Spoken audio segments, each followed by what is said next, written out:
Beautiful. Oh, man. And you know what I love about that, though? You're like, you actually released it. Yeah.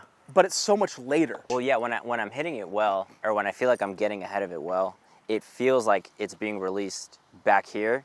And when I'm playing bad, it feels like it's being like dumped back here. Back here. And that's so big for our viewer, guys. You think about it. I always come back to this. If I have my hands and the elbow in front of me, I can open up. And when I get to my deepest point, that's when it kicks. And that's out here. And I started just visualizing out there. And I remember just swinging there. And it takes me back to when I was a kid. One of my favorite drills, check this one out. This was a drill that my coach had me do back in the day right here. Look at, normal ball would be right here for a 9-iron. He'd have me hit that ball right there. Jeez. Ready for this? And he'd tell me, dude, I want you to catch ball first and try to hit it low. And the only way I'm doing that, and if Kevin were to slow that one down, which I know you have the ability to do, that's me like this and releasing out there. Yeah. And then what would I do? I'd move that ball back here with the mindset of it being out there, and just that mindset, you know, there's that sound we're all looking for, you know? Yeah, just compressed, just easy. Yeah. Yeah, it's money. And here's what I want you to do a little even better. I want to flight some of these even lower. One thing I want to do, if I face you guys here, I have that imaginary wall set up right here, okay, in my mind. When I set the club, if I were to turn my left pocket back up against that wall, the hammer is hammering that imaginary nail into the wall. Right. So when I do that, though, watch this. It's not just left arm pulling the handle through, which is a great thought for some feel. And some people need to feel like they're skipping the rock and the right elbow is moving to the center of their body, okay? So when you watch this, boom, that feeling right there is big, okay? So when I do that, I'm going to face you guys here so you can see this. All right, so here I go. I'm going to set the club, and I'm almost putting more pressure into that head cover, okay? So I set it, and it's, you see that right there? Yeah. And look at how my hands extend out away from me right there. The club face is very stable. I want to see you do that. And you hear that sound too? Yeah. But the way that arm works, right? I always refer to this as skipping the rock. Your elbow goes in front, the club will lag, and then it releases later, okay? And it releases with your body's rotation. So when my left hip gets back to my deepest point, and here let's phrase that. When my left hip gets back to the deepest point there, that's when the club kicks. And that's where you get some serious speed and compression. So it's set, okay? And that's where you can see my left hip went back at the same time my hands go through. I call it hip and grip. Yeah. So the hip, lead hip, and the grip, boom, into the wall, and there's the release, okay? So here we go. But I don't mind you stopping, setting the club, making sure this is good. For the golfer who uses too much right hand, I want you finishing like this. Watch how I finish. Watch where the club is through impact. You see how I kept it like an extension of my hands right there? Yeah, and it's like the club head's right in my Yes. hands. When I'm playing really well and I'm able to kind of hit these like knockdown cut shots that kind of like flight them in there a little bit, it feels like this is just kind of staying right there. You know what's funny? If you watch me hit a real wedge shot, like watch my finish. This is not like to the front pin that I want to maybe loft one up to, but it says a lot to be able to hold off a finish. I'm not quitting on this golf shot. Yeah. I'm accelerating through, and I'm just holding this an abbreviated finish, which you'll see a lot of the best wedge players in the world do. Yeah. Okay, now here's what's happening there.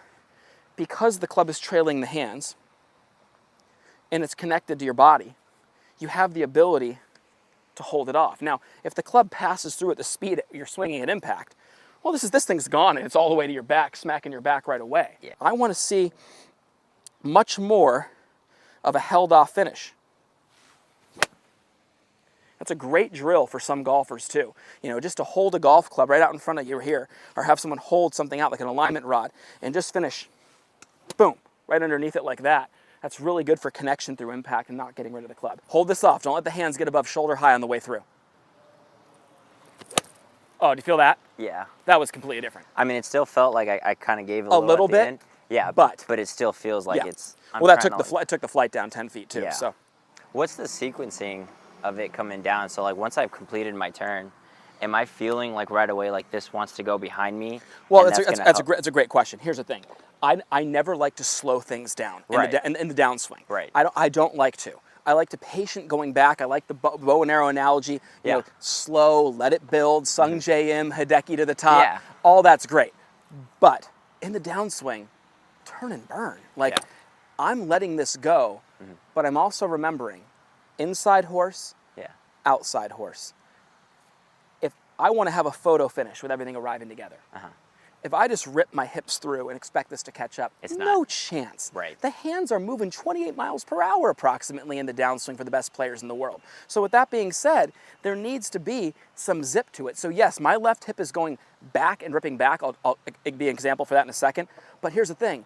My arms and hands are going faster on the way through. So in order to do this, you know, I'm not slowing my hips down, dropping my hands, letting it all catch up. No, I'm just getting my arms and hands down with some speed as I rotate. Yeah. And, you know, that came off perfect right there. And that was really just me thinking, okay, left hip deep and out of the way, but I'm just making sure my arms stay in front of that motion. Right. Okay? So it's almost like if my lower body gets working too well and my hands don't get there fast enough, I'm just Yes. going to kind of blast everything Absolutely. right. So I Absolutely. got to speed up my hands. Got to speed up your hands. Easy fix. That was so nice. It drives me crazy when I see somebody come and, you know, everybody always sees this and Yeah. they go, I need forward shuffling. And I go, yes, but do you understand with your current swing, that's what you're saving grace to hitting it somewhat on the map, yeah. right? Because here's the thing. If that golfer spends its time going this way and you have forward shuffling, 4 right, Yeah. see ya. I had a guy out here the other day, an older gentleman who had, you know, harder time kind of rotating and stuff. And, Yeah. and then and he's trying to work on his forward shaft and he goes, I just keep shanking everything. I go, Yeah. John, I said, here's the good news for you, bud. You got forward shaft lean all day. Yeah. But without rotation, what's going to move that club around this way to get the club face square to the target? I love this right here. Like, watch how I do this, guys, in sequence. Ready? I set the club and I create the angle. I get the handle over the golf ball to where, okay, at this point, I couldn't release it hard enough to where I'd actually lose that club. Now watch. I just rotate to hit that ball down the line. That was a good swing right there. The release. Getting the club to square up. Now, I think it's important we all understand this. Our arms going back are not going to move for a right-handed golfer counterclockwise. That's kind of what was happening in a way with our right arm. 100%. Oh, I felt it, yeah. The best swings will move a little more clockwise.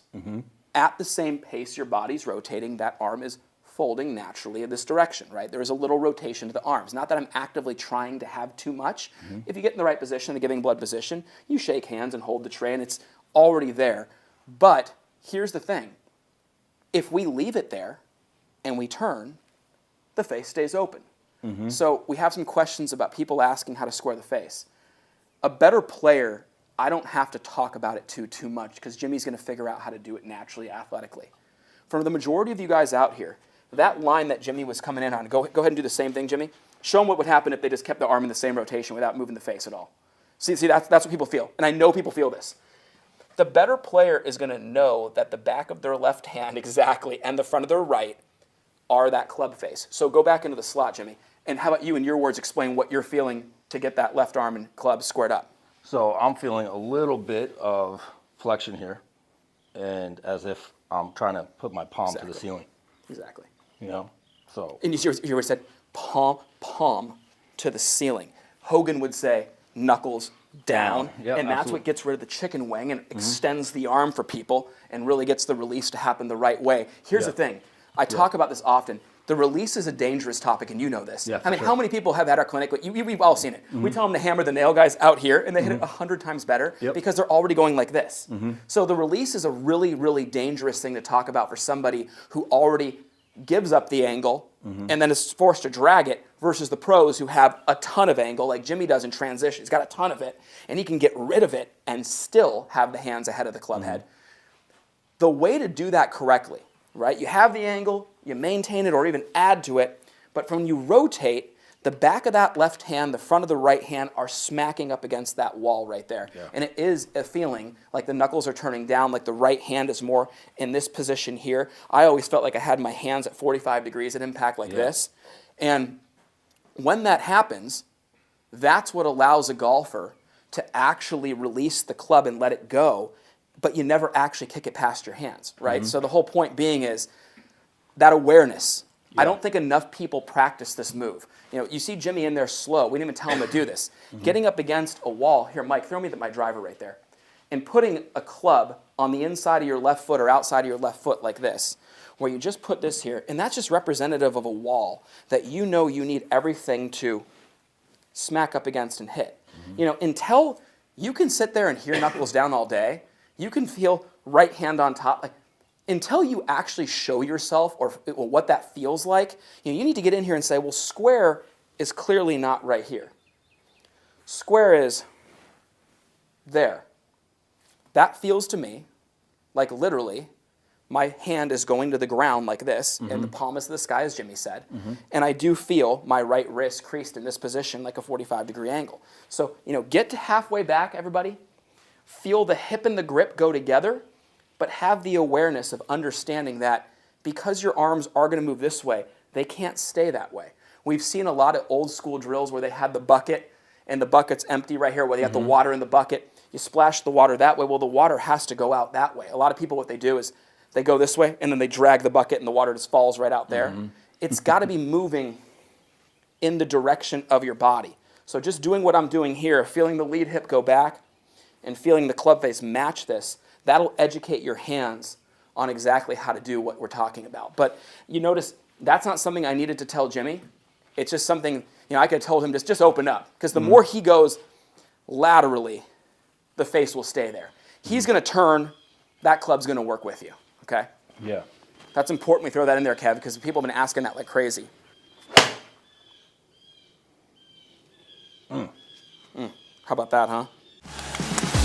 At Forzak Golf, we take a lot of pride in having developed some of the best and most consistent golf swings on the planet. We do this through simplicity. Our Full Swing Masterclass will take you on a step-by-step, easy-to-understand process on how to get your golf swing better than ever. Join the many before you who've utilized our Full Swing Masterclass to take their games to the next level and beyond.